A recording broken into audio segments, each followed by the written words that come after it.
अस्सलाम वालेकुम, welcome back to the new reaction video. हाँ जी। और ये वीडियो है डिमेस्टिक लैंड की और इस वीडियो का टाइटल है, who was responsible for the partition of India? Basically मैं बताऊं कौन है। तो जो एक यूनाइटेड इंडिया होता था, सब हाँ, कॉन्टिनेंट ओके। उसको बोलते। तो खैर इस रियल वीडियो का लिंक आप लोगों को डिस्क्रिप्शन में मिलेगा। नूर के चैनल का भी लिंक आप लोगों को डिस्क्रिप्शन में मिलेगा। अगर नूर का कोई रिएक्शन देखना है तो आप लोग नूर को वीडियो हाँ सजेस्ट कर सकते हो। इसके चैनल में और इंस्टाग्राम्स का लिंक हाँ दिया हुआ है, सब्सक्राइब लाजिम करना हाँ है। जी। और लेट्स गो। दोस्तों, आपने देखा होगा कि भारत के पार्टीशन के लिए कभी जिन्ना तो कभी कांग्रेस या फिर कभी गांधी को ब्लेम किया जाता है। मुद्दा ओके। नहीं बल्कि पॉलिटिकल मुद्दा बन चुका है। ओके नहीं, कांग्रेस जैसी हाँ, कई पार्टीज इस बात इन्हीं को को किया पूरी तरह जाता से है ना। नकारती पता है हैं ना, और दूसरी ओके, अब तरफ उसकी रूलिंग बात भी पार्टी कर के रही हूँ। कई लोग ओके गांधी जी को ही पार्टीशन के लिए ब्लेम करते हैं। है। और अगर ये सच है कि पार्टीशन के लिए कांग्रेस ही जिम्मेदार थी तो आखिर कैसे? क्या ओके। कांग्रेस पार्टीशन चाहती थी या फिर उनकी कुछ गलतियों के कारण पार्टीशन हुआ? सही हो आज गया। इन्हीं सब सवालों के जवाब हम इस वीडियो में तलाशने की कोशिश करेंगे, तो अंत तक बने रहिएगा हमारे साथ। सही हो लेकिन गया। वीडियो शुरू होने से पहले अगर आप चैनल पर नए हैं या आपने अभी तक चैनल को सब्सक्राइब नहीं किया है तो चैनल को सब्सक्राइब करना और बेल आइकॉन दबाना बिल्कुल ना भूलें। ओके। किसी भी एक इंसान पर बंटवारे के लिए दोष मढ़ देना एक काफी आसान रास्ता है, लेकिन आज हम आपको 3 मेजर Scapegoat पॉलिटिकल करते इवेंट्स के हैं। बारे में बताएंगे, जिसके बाद आप खुद ये फैसला ले सकते हैं कि बंटवारे के लिए कौन जिम्मेदार था। इसमें पहला बड़ा पॉलिटिकल इवेंट था गांधी का भारत आना। 1915 में जब गांधी वापस भारत लौटे थे तो उन्होंने कांग्रेस ज्वाइन नहीं की थी। उस वक्त कांग्रेस में मोतीलाल नेहरू, मोहम्मद अली जिन्ना,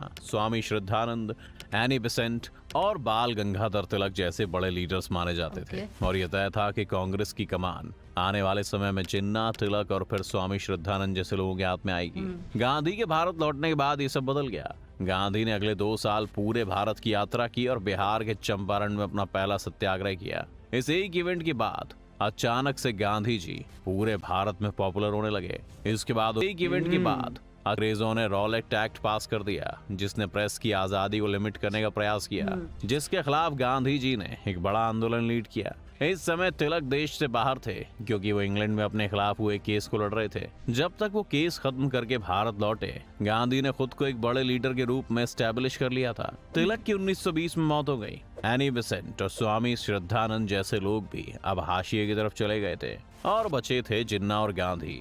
जिन्ना एक सक्सेसफुल लॉयर जरूर थे, लेकिन वो गांधी की तरह कभी एक मास लीडर नहीं बन पाए थे क्योंकि तब की कांग्रेस लोगों के बीच में इतनी पॉपुलर नहीं थी।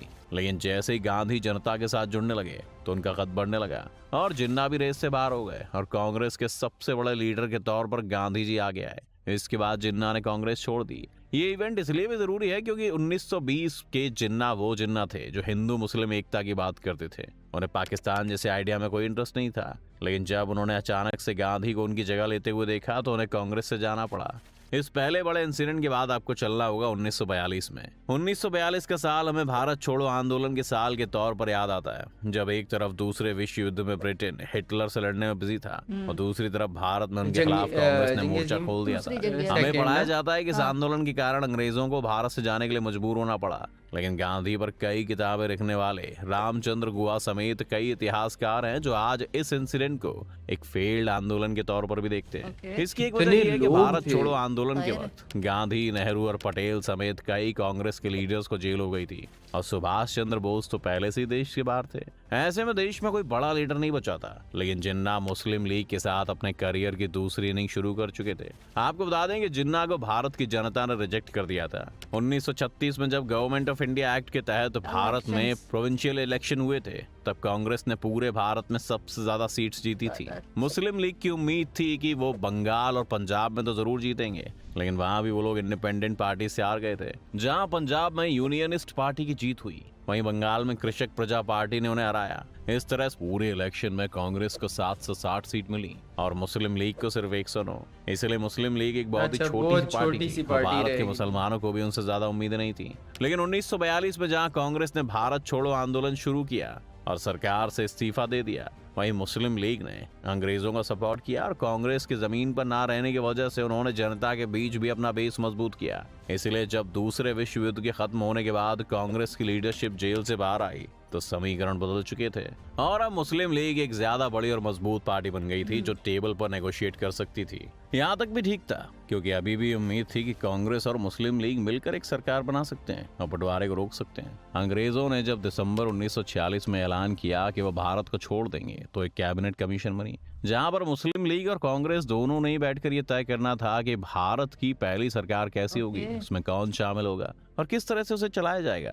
जिन्ना और मुस्लिम लीग ने अंग्रेजों के साथ मिलकर मुसलमानों के लिए कुछ आश्वासन ले लिए थे ताकि एक आजाद भारत में मुस्लिम्स को किसी भी तरह के डिस्क्रिमिनेशन का फेस ना करना पड़े। लेकिन जब नेहरू ने जिन्ना को इस कैबिनेट कमीशन का हिस्सा बनाने के लिए इनवाइट किया तो नेहरू इस बात पर अड़ गए कि कैबिनेट कमीशन पिछले किसी भी फैसले और आश्वासन को नहीं मानेंगे और शुरुआत से हर एक मुद्दे पर फैसला करेगी। जिन्ना जानते थे कि अगर दोबारा से सभी मुद्दों पर चर्चा करनी पड़ी तो सालों से जिन मुद्दों पर सहमति बनाने में वो कामयाब हुए थे उन पर उन्हें फिर से बहस करनी पड़ेगी। और साथ ही कैबिनेट कमीशन में क्योंकि ज्यादातर लोग हिंदू थे इसलिए उन्हें भी डर था कि शायद उनकी कई मांगे रिजेक्ट हो जाए, इसीलिए उन्होंने इस कैबिनेट कमीशन का हिस्सा बनने से इनकार कर दिया और अखंड भारत का सपना यहीं पर चकनाचूर हो गया। इस कैबिनेट कमीशन से वॉकआउट करने के लिए अगर आप इतिहास में जाएं तो आपको जिन्ना से बड़े विलन नेहरू मिलेंगे, जो इस वक्त अपने अहंकार में चूर थे। नेहरू अभी भी मुस्लिम लीग को 1936 की वो पार्टी समझ रहे थे जिसके बाद जनता का कोई सपोर्ट नहीं है, इसलिए उन्हें लगा कि वो अपनी पॉलिटिकल पावर से मुस्लिम लीग की पावर को दबाने में कामयाब हो जाएंगे और कांग्रेस पार्टी हिंदुओं के साथ साथ मुस्लिमों का नेतृत्व करने वाली पार्टी बन जाएगी। लेकिन जिन्ना ना सिर्फ इन 10 सालों में मजबूत हुए थे बल्कि वो नेहरू की चाल को भी समझ गए थे, इसीलिए उन्होंने इस कैबिनेट कमीशन का हिस्सा बनने से इनकार कर दिया। इसके बाद जिन्ना ने अपनी पाकिस्तान की मांग को और ज्यादा तेज कर दिया और इसके पीछे एक बड़ी वजह ये भी थी कि जिन्ना को मालूम पड़ गया था कि उन्हें कैंसर है और वो ज्यादा दिन बच नहीं पाएंगे। ऐसे में उन्हें हर हाल में अपनी मौत से पहले पाकिस्तान की डिमांड को पूरा करवाना था। यहीं पर कांग्रेस पार्टी से भूल हो गई। कई इतिहासकार मानते हैं कि अगर ये बात कांग्रेस या नेहरू को पता होती कि जिन्ना को कैंसर है तो शायद वो जिन्ना पर ज्यादा प्रेशर न डालते और उन्हें किसी भी शर्त पर कैबिनेट कमीशन का हिस्सा बना लेते, क्योंकि ये बात वो भी जानते थे कि जिन्ना के अलावा मुस्लिम लीग में ऐसा कोई भी बड़ा लीडर नहीं है जो उन्हें चैलेंज कर सकता है। अगर 1947 में एक अखंड भारत आजाद होता तो 1952 के इलेक्शन से पहले ही जिन्ना की मौत हो चुकी होती और कांग्रेस जिस कदर उस वक्त देश में पॉपुलर थी ये लगभग तय था कि वही पॉलिटिकल पावर को कंट्रोल करती। इसे आप एक टैक्टिकल एरर भी कह सकते हैं, लेकिन हम जानते हैं कि जिन्ना भी एक चालाक पॉलिटिशियन थे, इसीलिए उन्होंने अपनी बीमारी की बात सभी से छुपा कर रखी। अपने आखिरी दिनों में जिन्ना इतने उत्तेजित हो गए थे कि वो जिन्ना कभी हिंदू मुस्लिम एकता और बातचीत के रास्ते पर चलने की जो बात करते थे उन्होंने पहले मुसलमानों के लिए एक अलग देश की मांग करनी शुरू कर दी और फिर उस देश को लेने के लिए उन्होंने डायरेक्ट एक्शन डे का भी ऐलान कर दिया, जिसकी वजह से बंगाल समेत भारत के कई मुस्लिम बाहुल राज्यों में हिंसा भड़क उठी और उस दबाव में आकर कांग्रेस और माउंटबेटन को आखिरकार जिन्ना की पाकिस्तान की मांग को मानना ही पड़ा। खैर यहाँ पर यह कहना भी जरूरी है कि कांग्रेस में कोई नहीं चाहता था कि भारत का बंटवारा हो, लेकिन उनकी कुछ गलतियों ने जरूर बंटवारे के रास्ते को आसान बना दिया। 1956 में दिए गए एक इंटरव्यू में नेहरू से एक पत्रकार ने जब ये पूछा कि उन्होंने भारत का बंटवारा क्यों उन्हें दिया तो उन्होंने ये कहा था कि वो कभी नहीं चाहते थे कि भारत का बंटवारा हो, लेकिन वो जिन्ना और मुस्लिम लीग से लड़ते लड़ते थक गए थे और उनके पास बंटवारे के अलावा कोई ऑप्शन नहीं बचा था। तो ये वो कुछ इतिहास के लम्हे थे जो अगर अलग होते तो शायद भारत का बंटवारा ना होता। अभी आपकी चॉइस है कि आप इसके लिए जिन्ना, नेहरू, गांधी को ब्लेम करना चाहते हैं या फिर बस समय को। वैसे आपको क्या लगता है कि कांग्रेस उस वक्त ऐसा क्या कर सकती थी जिससे बंटवारा रुक जाता?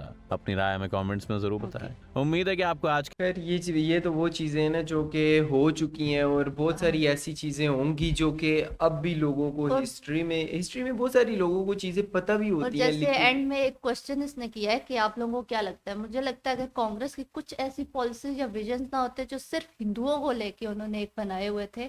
बहुत सारी ऐसी स्कीम्स थी क्योंकि तादाद ज्यादा थी ना, तादाद ज्यादा थी, लेकिन फिर भी मुस्लिम्स भी एक अच्छी खासी मेजॉरिटी थी क्योंकि बांग्लादेश को ले फिर इंडिया के अपने जो भी मुस्लिम्स हैं, तो अगर वो मुस्लिम्स को भी उतनी इम्पोर्टेंस देती तो शायद ये इस तरह से ना होता और जिन्ना भी कांग्रेस में ही रहते हाँ, कांग्रेस में ही वो कांग्रेस को भी ना छोड़ते और वो चीजें ना होती, मुस्लिम लीग ना बनती ही ना शायद। खैर ये तो सब कुछ अब हो चुका है, जो होता है अच्छे के लिए होता है और हम लोग सब जैसे इंडिया वाले उधर खुश हैं, हम लोग भी अपनी जमीन पे खुश हैं।